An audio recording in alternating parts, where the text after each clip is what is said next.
ARIMA model is a very classical, traditional time series analysis prediction model. In this video, I'm gonna using a common sense way to explain what is ARIMA model.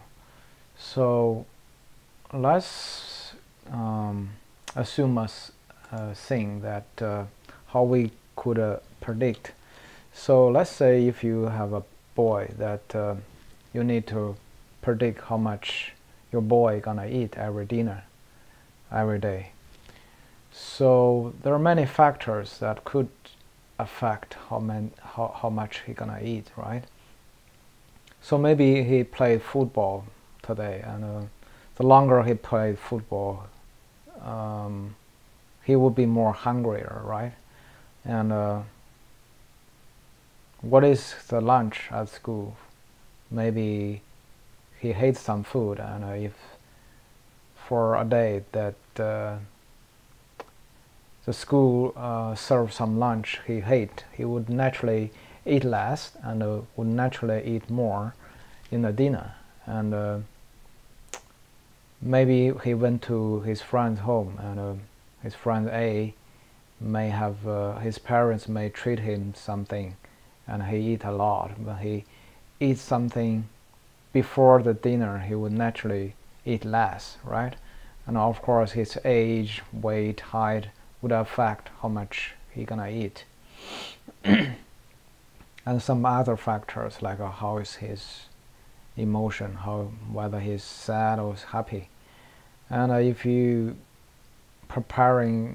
have more than one kids, and his brother, his previous data, like in his 7 age, is how much his brother eats.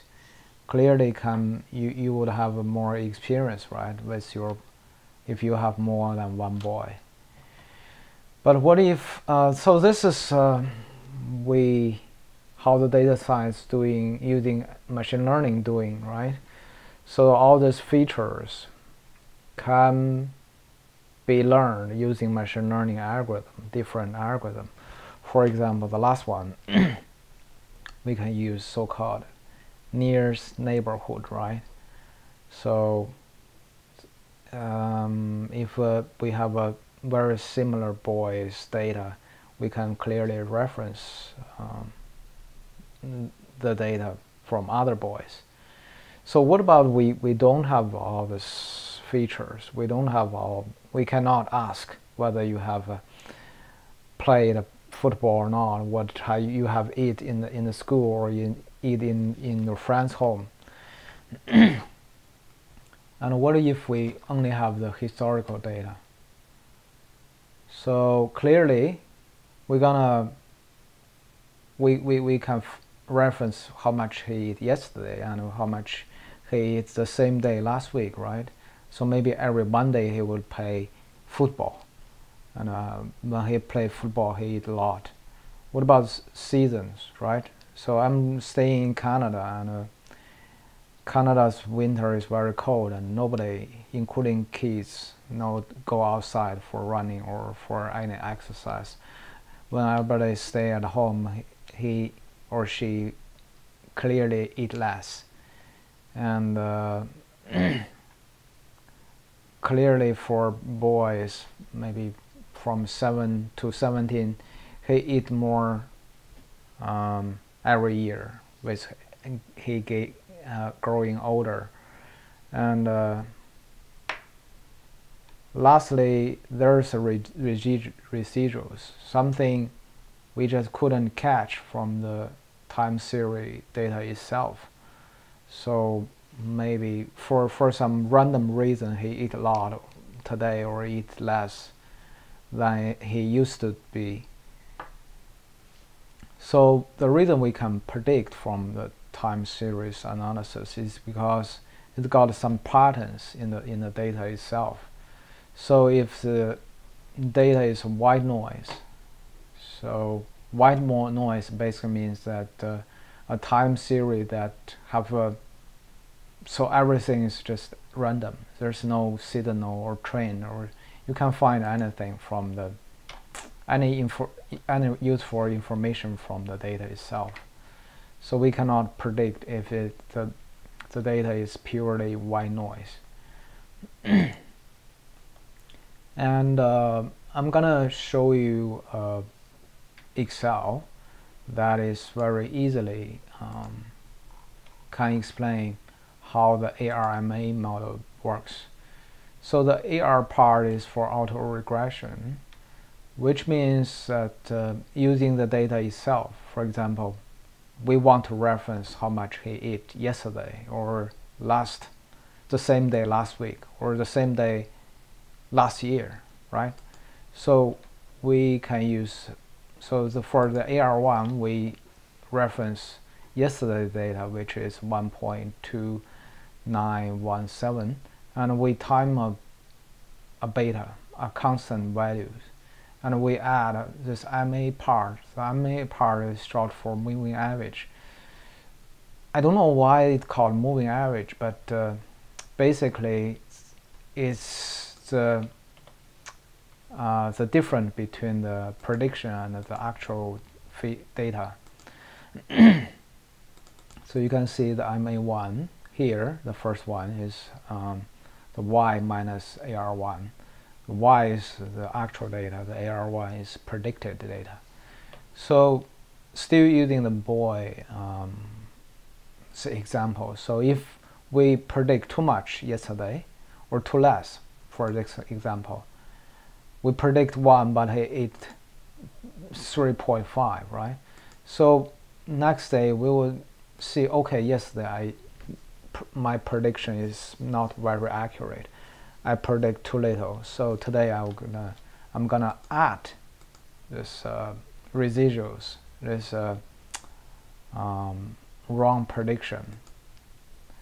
So that's here we got another calculation here, right? We partly use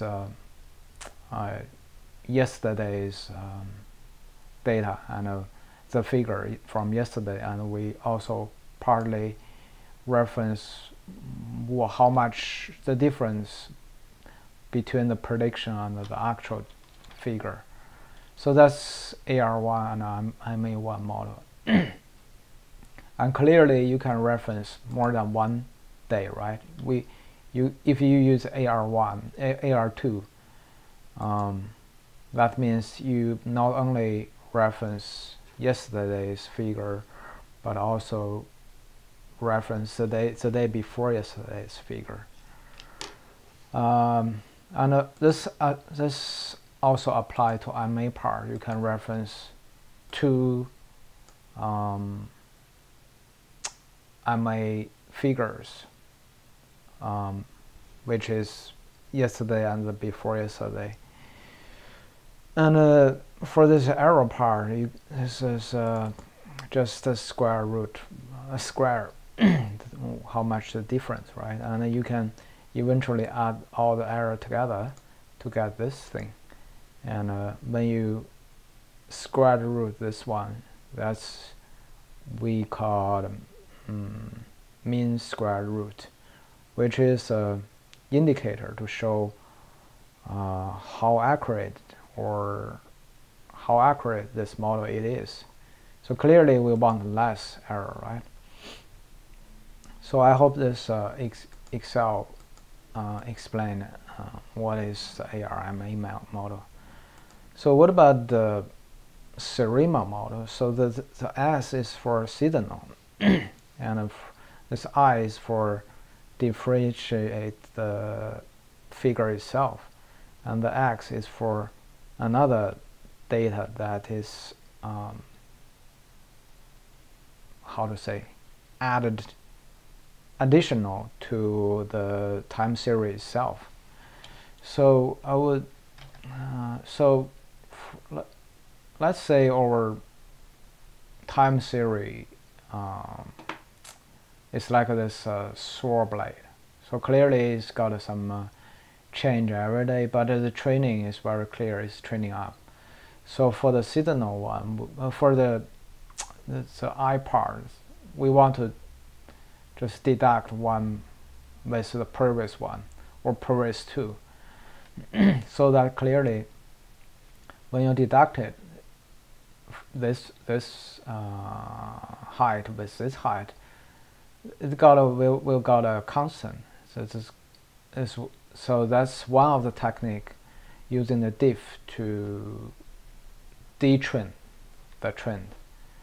And for the seasonal part, I'm gonna show you something else.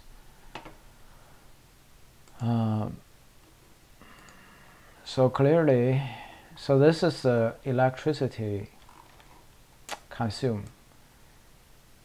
So clearly, for every year, let's see here. So for every week, there's a pattern.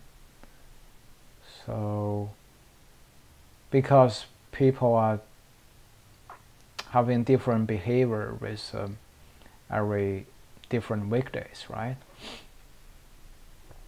So we use this very cool library. We can decompose all the three parts.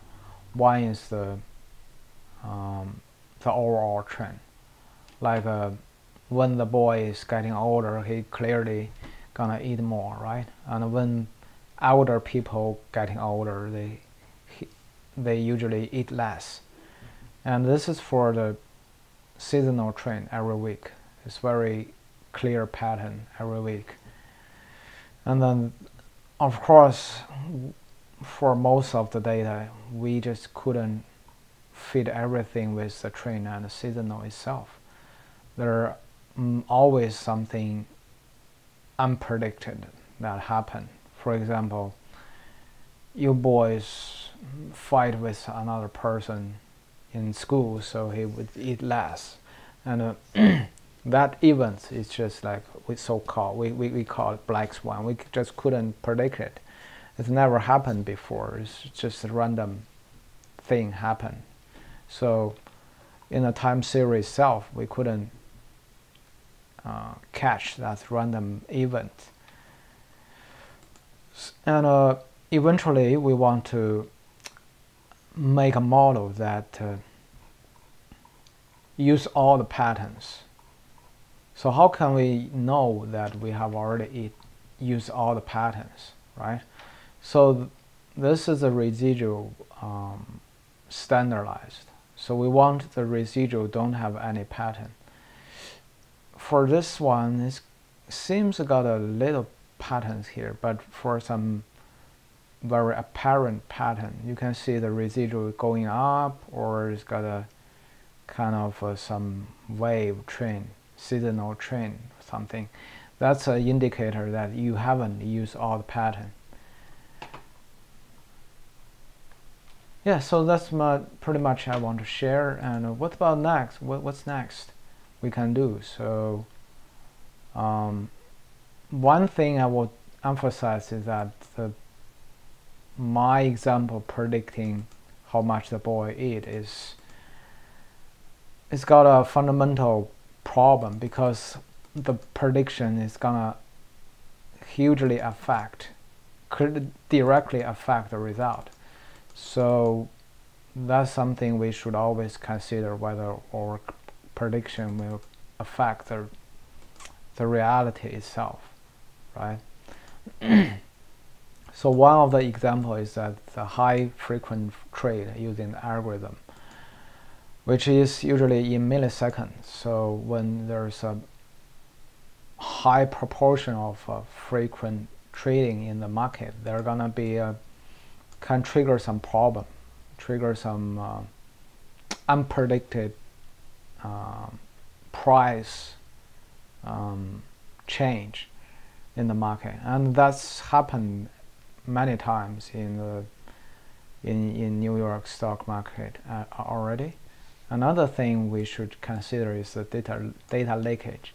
For example, if I want to use the weather data to predict how much people gonna eat ice cream or something, or how much electricity we're gonna use for air conditioning or for heating, So we use the historical weather data, which is accurate, right?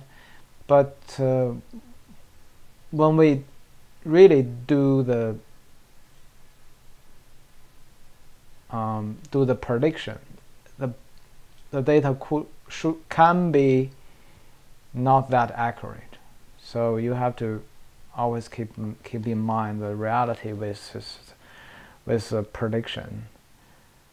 And another way the data leakage is that you got some feature that can indirectly give the information about the prediction, and in the reality you won't have that information before that happened. And I recommend this video that he used another way to explain ARIMA model. My way is more using the common sense, why we can use what is happening in the ARIMA model. And there's a playlist you can watch. This guy talk a lot about time series data, time series analysis, and the last one is using ARIMA model in Python. It talk about various things that you need to know. You wanted to know when you really using the Python package, different packages to predict something using the ARIMA. Yeah, so that's it. I hope this can give you a general idea about time series itself and the ARIMA model itself. And of course, nowadays people using the machine learning, deep learning to do the time series analysis, but this traditional ARIMA statistical model can always be a basic line for reference, and for some clear pattern data, time series data, you don't have to use those very complicated deep learning model to predict. You can just simply use ARIMA. Then you can get a very accurate prediction.